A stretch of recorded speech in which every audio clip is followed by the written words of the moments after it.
Hi అండి, అందరికీ నమస్కారం. మన సనాతన హైందవ ధర్మంలో దీపారాధనకు ఎంతో ప్రాముఖ్యత ఉంది. మీ ఇంటి ఈశాన్యంలోనే పూజా గదిని ఏర్పాటు చేసుకోవాలి. మనం చేసే పూజలే మన ఇంటికి అష్ట ఐశ్వర్యాలను ఇస్తాయి. అందుకే ప్రతి ఇంట్లో చిన్నదైనా సరే పూజా మందిరం ఖచ్చితంగా ఉండాలి. అలాగే మీ పూజా గదికి ఖచ్చితంగా తలుపులు ఉండాలి. ఒకవేళ మీ పూజా గదికి తలుపులు లేకపోతే ఒక డోర్ కాటన్ అయినా ఏర్పాటు చేసుకోవాలి. మరీ ముఖ్యంగా చెప్పాలంటే మీ పూజా గదిలో ఖచ్చితంగా మీ ఇంటి ఇలవేల్పు ఉండాలి. తరువాతే మిగిలిన దేవతలకు ప్రాధాన్యత ఇవ్వాలి. దీపారాధన చేసే ముందు దేవుడి దగ్గర ఉంచిన దీపారాధన కుందులను శుభ్రం చేసుకోవాలి. తెల్లవారుజామున 3 నుంచి 5 గంటల మధ్య దీపారాధన చేయడం చాలా మంగళకరం. ఈ సమయంలో దీపం వెలిగించి మహాలక్ష్మీదేవిని స్మరించడం వల్ల కోరిన కోరికలన్నీ నెరవేరుతాయి. తూర్పు ముఖం దీపం వెలిగిస్తే కష్టాలు తొలగిపోతాయి, సంతోషంగా ఉంటారు. పడమటి వైపు దీపం వెలిగిస్తే డబ్బు సమస్యలు, అప్పుల బాధలన్నీ తీరిపోతాయి. అదే ఉత్తరం దిశగా దీపం వెలిగిస్తే సిరి సంపదలు, విద్య, వివాహం లాంటివి సిద్ధిస్తాయి. దక్షిణం వైపు దీపారాధన చేయరాదు. దక్షిణ ముఖంగా దీపం వెలిగిస్తే అపశకునాలు, కష్టాలు కలుగుతాయి. ఇక దీపం వెలిగించినప్పుడు ఆ దీపం దేవుని వైపు మాత్రమే ఉండాలి. దీపం కుంది కింద ఎప్పుడు కూడా ఒక చిన్న పళ్ళెం లేదా ఒక తమలపాకునైనా పెట్టాలి. దీపాన్ని నేలపై పెట్టకూడదు. ఇక దీపారాధనను ప్రతిరోజు 2 సార్లు చేస్తే చాలా మంచిది. ఉదయం వీలైనంత త్వరగా దీపం వెలిగించాలి. కనీసం 9 గంటలలోపు ఇంట్లో దీపారాధన పూర్తి చేసుకోవాలి. ఇక సాయంత్రం సూర్యాస్తమయం తర్వాత కూడా ఇంట్లో దీపారాధన చేస్తే చాలా మంచిది. అయితే సాయంత్రం దీపారాధన చేయడం కుదరని వారు కనీసం ఉదయం అయినా సరే పూజలు దీపం వెలిగించాలి. దీపారాధన చేసేందుకు కొన్ని పద్ధతులు ఉన్నాయి. ఎలా పడితే అలా చేయకూడదు. దీపారాధన చేసే ముందు వత్తి వేసి తర్వాత నూనె పోస్తుంటారు, కానీ ఇది పద్ధతి కాదు.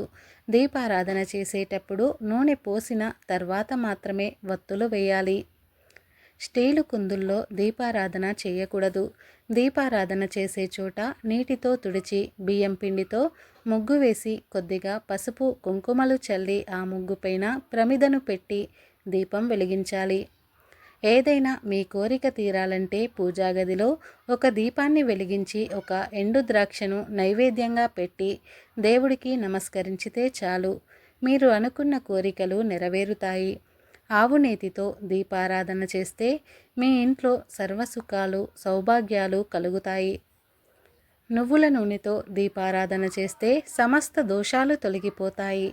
దీపారాధనకు తామర కాడతో చేసిన వత్తులు వెలిగిస్తే పూర్వజన్మ పాపాలు తొలగిపోయి సంతోషంగా జీవిస్తారు.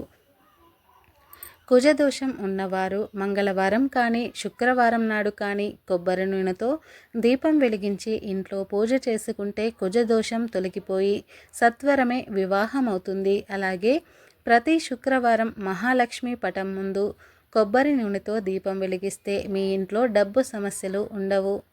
ఇలా 40 శుక్రవారాల పాటు లక్ష్మీదేవిని ఆరాధిస్తే మీ ఇంటికి ఐశ్వర్యం ప్రాప్తిస్తుంది. అలాగే ప్రతి శనివారం నాడు శ్రీ వెంకటేశ్వర స్వామి వారికి కొబ్బరి నూనెతో దీపారాధన చేసి తులసి దళాలను మాల కట్టి వెంకటేశ్వర స్వామి పటానికి మాలగా వేస్తే మీకు ఆర్థికంగా బాగా కలిసి వస్తుంది. మీ జీవితంలో వచ్చే అడ్డంకులన్నీ తొలగిపోతాయి. వ్యాపారంలో లాభాలు వస్తాయి. అలాగే మంచి ఆరోగ్యం ప్రాప్తిస్తుంది. మనం ఇంట్లో చేసే నిత్య దీపారాధనను వైష్టి దీపారాధన అంటారు.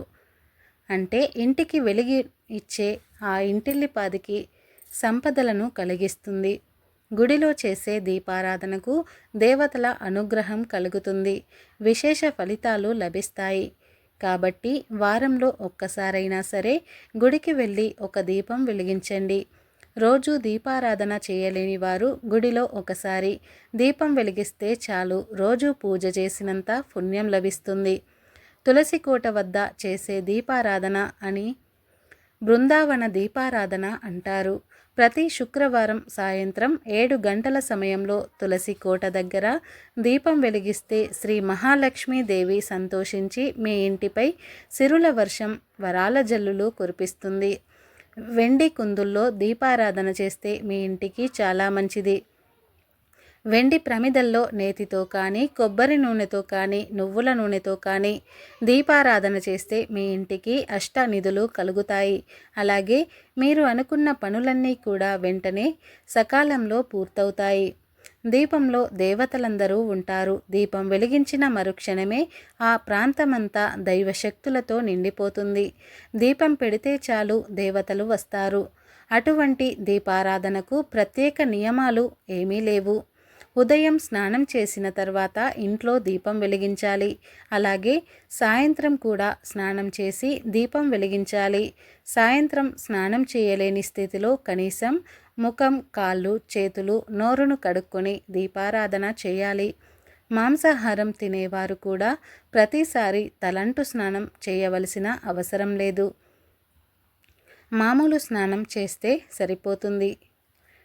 ఇంట్లో అయితే నిత్యం 2 పూటలా దీపారాధన చేస్తారో ఆ ఇంటిలో లక్ష్మీదేవి ఎప్పటికీ నిలిచి ఉంటుంది. దుష్టశక్తులు మీ ఇంటి దరిదాపుల్లోకి కూడా రాలేవు. ఇంట్లో శాంతి నెలకొంటుంది. పిల్లలు వృద్ధిలోకి వస్తారు. ఫ్రెండ్స్, ఈ వీడియో నచ్చితే లైక్ చేయండి, షేర్ చేయండి. అలాగే మా ఛానల్ని ఫస్ట్ టైం కనుక చూస్తున్నట్లయితే ఇప్పుడే సబ్స్క్రైబ్ చేసుకొని పక్కనే ఉన్న బెల్ ఐకాన్ని ప్రెస్ చేయండి. అప్పుడే మేము పెట్టే ప్రతి వీడియో మీకు నోటిఫికేషన్గా వస్తాయి. అలాగే ఈ వీడియో నచ్చితే కామెంట్ బాక్స్లో జై శ్రీరామ్ అని తప్పకుండా కామెంట్ చేయండి. ఈ వీడియో పూర్తిగా చూసినందుకు ధన్యవాదాలు.